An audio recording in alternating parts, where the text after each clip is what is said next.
সাতক্ষীরা জেলা বিএনপির আয়োজনে জেলা বিএনপি কার্যালয় চত্বরে দলীয় পতাকা উত্তোলনের মধ্য দিয়ে বাংলাদেশ জাতীয়তাবাদী দল বিএনপির প্রতিষ্ঠাতা চেয়ারম্যান শহীদ প্রেসিডেন্ট জিয়াউর রহমানের ৪৪তম শাহাদত বার্ষিকী পালিত হয়। পরে উপস্থিত থেকে দুস্থদের মাঝে খাবার বিতরণকালে বক্তব্য রাখেন সাতক্ষীরা জেলা বিএনপির আহ্বায়ক রহমতুল্লাহ পলাশ ও সদস্য সচিব আবু জাহিদ ডাবলু। কিন্তু মহান আল্লাহ তাআলা সেই ক্রান্তি লগ্নে সেই দুঃসময়ে একজন বেতনকে বাংলাদেশের মাটিতে পাঠিয়েছিল স্বাধীনতার ঘোষণা এবং এরপরে তিনি সাধারণ সৈনিকের জীবন সৈনিক অফিসারের জীবন যাপন করেছে।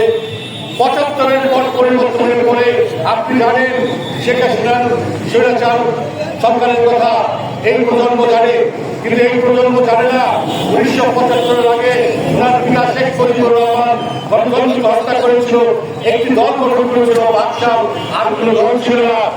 তাই সিপাহী জনতার বিপ্লবের মাধ্যমে সেদিন আবার ক্ষমতার পট পরিবর্তন হয়েছিল এবং সিপাহী জনতা শহীদ রাষ্ট্রপতি জিয়াউর রহমানকে তথা মেজর জেনারেল জিয়াউর রহমানকে আমাদের রাষ্ট্রের এই ক্ষমতা শিখরে ছাত্র জনতা সিপাহীরা। উনি কি করলেন? উনি একটি সামরিক অফিসার হয়ে উনি ইচ্ছা করলে দেশ শাসন করতে পারতেন, কিন্তু উনি কি করলেন? বহুদলীয় গণতন্ত্র প্রণয়ন করেন, যার সুফল তৎকালীন আওয়ামী লীগে পেয়েছিল।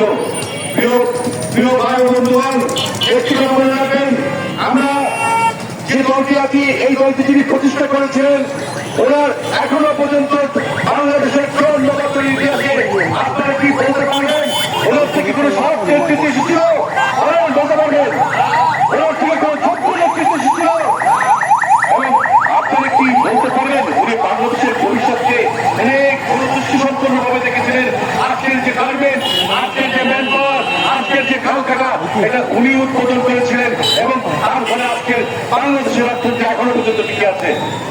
এ সময় উপস্থিত ছিলেন জেলা বিএনপির যুগ্ম আহ্বায়ক আবুল হাসান হাদি, সাবেক মেয়র তাসকিন আহমেদ চিশতি, জেলা যুবদলের সাবেক সাধারণ সম্পাদক হাফিজুর রহমান মুকুল, জেলা ছাত্রদলের সাবেক সাধারণ সম্পাদক আহাদুজ্জামান আরজেদ, যুব নেতা সুমন, সাবেক ছাত্রনেতা মির্জা রনি, দেলোয়ার হোসেন সহ আরও অনেকেই।